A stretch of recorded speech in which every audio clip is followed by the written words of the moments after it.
Is now a good time? Turn the mic on first. Come on in. Is now a good time to start? Yes. All right. I better get started before I get too nervous. All right, so I'm Austin Schmaltz. I'm one of the founding members of the Bismarck Downtown Artist Cooperative. And I guess if you guys haven't been here before, welcome. Thank you. We appreciate you guys supporting the arts. And that's basically why we started this place. You know, we all have goals as individual artists. Most of us have day jobs. We look to promote ourselves as artists, but also it's not just about that. It's supporting just the arts of every kind. This month's been a great month because we've been doing lots of things. We had we kicked off the first Friday with a reception. Then we had a showing of a couple short films created by local artists. The Friday after that, we had an open mic for spoken words. We had some poetry, short stories. So we had some literature. And the Friday after that, we had some music. So music, literature, visual art. And we're going to cap it off with a little bit of art activism and politics. So we're really happy to have Ryan Taylor and James Denton here. It's hard to put into words how much I appreciate this. It's, you know, anybody, you know, supporting the arts, being an advocate. Just when Erin, and she should be up here right now. I don't know why she's having me do this, but anyways, I couldn't turn down the offer when she asked if we could be at venue. So I'm really excited. Just really appreciative.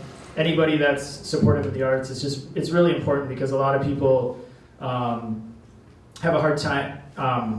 Some people don't appreciate it because they just, I think we need to educate the public a little bit. Just keep doing what we're doing. I think it'll get better, and we'd like to build the art scene in Bismarck, and I think we're off to a good start. So I'll let Mr. Taylor and Mr. Denton take it over from here. Thanks again, guys. Really appreciate it. Thank you. Wow, thank you. Thanks for having us. I'm definitely the opening act. So I'm going to go first. I have very little meaningful to add except my love of the arts and support for Ryan and Ellen. Really, thank you for having us here. It's such a cool space, a cool idea with the co-op. And Ryan and I were out today at Roosevelt Elementary School talking to kids about arts advocacy and why it's important. And it was fun to ask the first and second graders what art meant to them and why was it important, and the answers you get are so hysterical. And we had a really good time talking about why that's so important, and that's one of the things that attracted us to Ryan and Ellen and what they're trying to do and what their vision is for North Dakota, because it's so important, and it's one of the many things that sort of separates them from the opposition. I met Ryan, just so you know briefly. The first question I get usually is, well, the first question is, why aren't you Eva Longoria or Terry Hatcher? So I can't do anything about that. So sorry, guys. The second question is, why are you here? Why are you in North Dakota, and why are you supporting Ryan Taylor? So in a nutshell, I met Ryan at a Democratic Governors Conference in Los Angeles for governors and gubernatorial candidates. And I was there with the Creative Coalition, which is a group of Hollywood actors that advocate for the arts. They basically Dana Delaney and Stephen Weber and Tim Daly and Alfred Woodard, and we go to Washington and do the best we can to help push for arts funding and support for the arts. And so it was one of those events that I was speaking at where we saw Ryan. My wife and I saw him across the room because of the hat, and we have a place in Montana, and we thought, well, maybe he's from Montana, let's go talk to him. We're looking for Brian Schweitzer, but we found Ryan. It was great because while I was giving my speech, my wife was able to talk to him and found out he was running for governor. And she said, we got to help this guy get elected. So we went online and learned about him before we dedicated our time and money, because I've only campaigned for one other person in my life, so it's not something I do all the time. But knowing North Dakota, and we have friends and family in Montana, here and Minnesota where we live now, and so we're very familiar with what's going on here and how it is and should be a very, very positive thing. But we realized that there were so many things that seemed like they could be handled differently or better that weren't being addressed, and heard somebody term it as being kind of a leadership void, like there was all this money and thank God for it, and it was sort of, it wasn't really, didn't seem like it was being applied. We're reading things about the crime, particularly in the western part of the state, and the crazy property taxes with Measure 2, and you see those things, and that really gets your attention when people start pursuing things like that. And we went to the website after talking to Ryan, really getting to like him and Nikki, his wife, and found out that, wow, there really are solutions. And these aren't liberal, they're progressive solutions just because they're forward moving, but they're not. It's not something you would consider really liberal. You know, the idea of hiring enough policemen to cover for the growth in population because violent crime is out the roof. Those kinds of things. It didn't take, a genius. But there were all these really great common sense solutions in Ryan's white paper on the site. And then we sat down and talked with him about it for even an extended period of time. And I just want to thank you guys for being here too. And obviously you're curious, and no matter who you're voting for, we were talking about this today, just to go out and vote early. You can vote now. Why wait? The weather could be horrible and anything could happen. So get out there and take a few friends with you and let your voice be heard, no matter what it is. But we just wanted to come out today and say that, all these really important issues in North Dakota and where you guys are going as a state, it's just such a great positive time for the employment and the monetary situation and the surplus, and you're not going to get many opportunities. There are very few chances to make the most of it, and when this goes away, because it's a finite resource, what are you left with? And you're left with a state that you loved before, and things like tourism and agriculture, and Ryan will talk more about. And the stewardship of that is so important. And Ryan's ideas are far and away superior to anything I've seen in real common sense solutions. So I wanted to come out and hope to bring some more people out to hear him speak. I'm really glad you guys are here. So I have nothing more of any interest to offer. So I just want to introduce my friend, and if he's not yours yet, he will be, Ryan Taylor.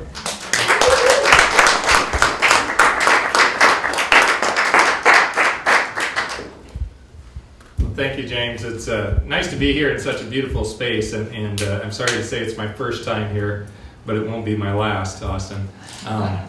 It reminds me of a lot of things in terms of how I grew up and the pleasure that we took in being at Roosevelt Elementary today with students. And so glad that James could join us. And we had the opportunity for James and his wife and his children to join us when we were in Grand Forks and Fargo. And we realized whether you're an actor and famous, or whether you're a rancher running for governor, it really comes down to the things that you love, and our families, and the beauty that we can surround ourselves by. Whether it's something that's produced for the small screen or the big screen, or something that's put on a canvas or on a piece of photographic paper. I think about when people first look at me, whether it's James and his wife at the gathering in LA, and you're the guy in the cowboy hat that's 6'2.5". I'm so honest, I can't say 6'3", it's 6'2.5". And most people wouldn't realize that you're a cowboy and you're a rancher, and you grew up in a family that surrounded you with art. I had a brother who was a music major, played every woodwind instrument. Sang in the San Francisco Symphony Choir, and I got to hear him when they performed at Carnegie Hall. Things that he came from a cattle ranching family, where my dad remembered when he was between his semesters at Concordia, and he was practicing for the choir at Concordia. He was in the Christmas concert, which some of you may be seeing. And Dad pulls my brother over because we all help out at home, and he's haying in the summer, and Austin comes from our neighborhood, so he knows there's hay meadows out there. And he's haying with this John Deere and a 9-foot mower. And my dad pulls him over and says, "What's going on? I thought I heard something." My brother said, "Oh, I was just practicing my choral pieces for this fall semester." He said, "Good. I thought a bearing was going out." That's the kind of appreciation we got.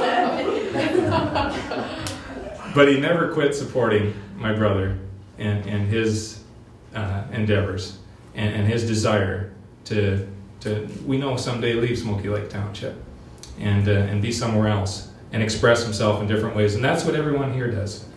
We express ourselves in different ways. And those kids at Roosevelt Elementary express themselves in different ways.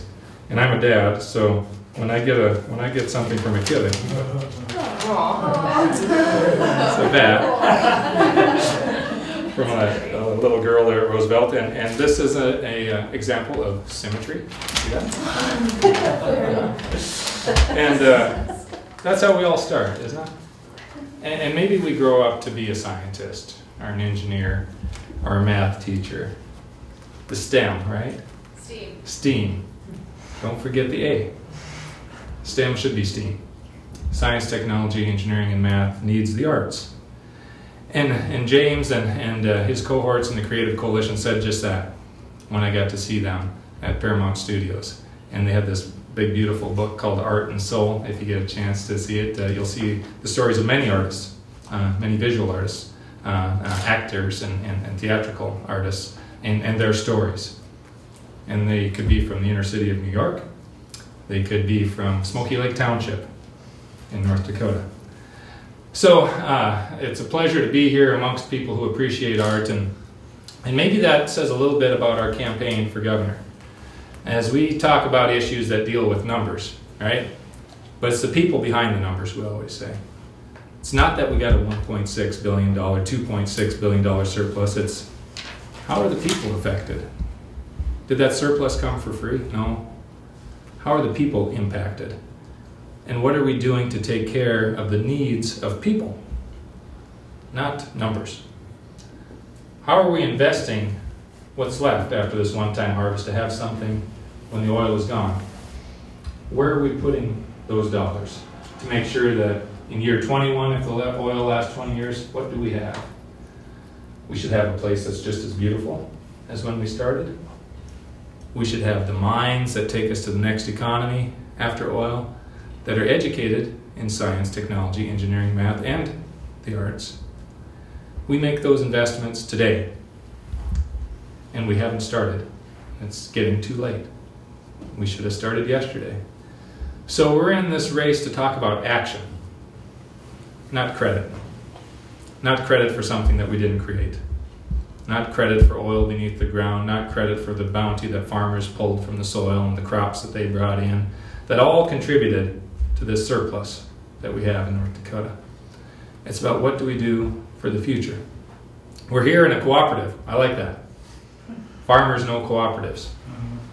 I've sold beef through a cooperative.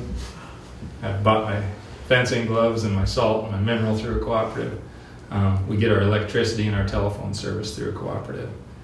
And artists come together to cooperate, to market, and to be successful.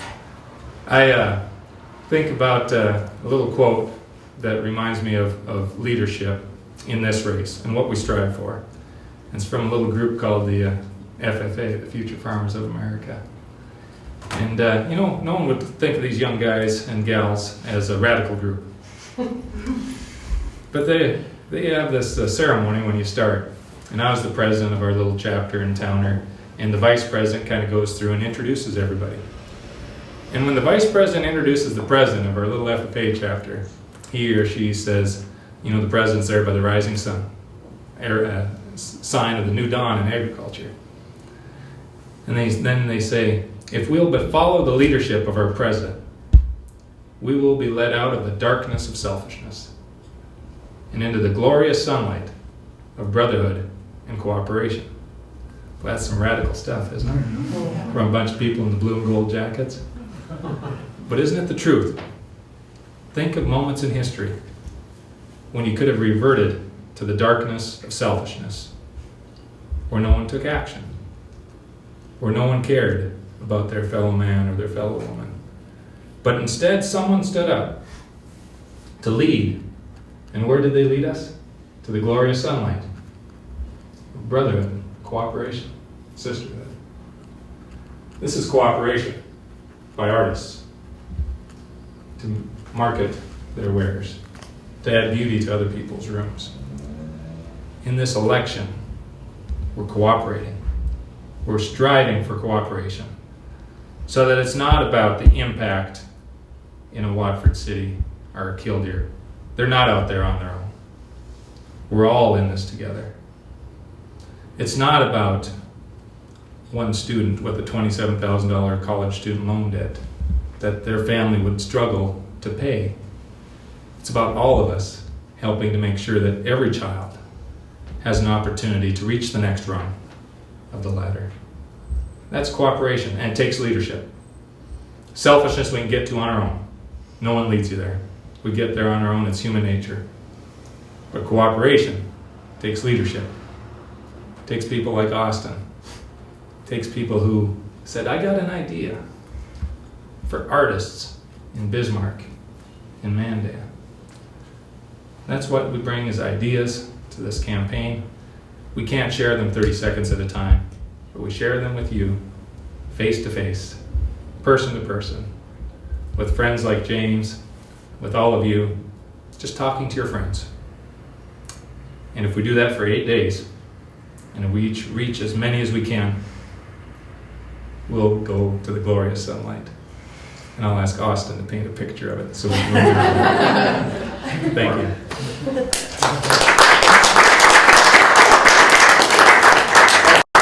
One more thing. I forgot, speaking of artists, that to support this place, I know there's a basket there. First, support the artists. And if you got a little left over, our campaign always is looking for whatever amount, because you know what, we don't get $25,000 checks from big CEOs. But if there's a little something that will help the cause, know that we'll put it to good use.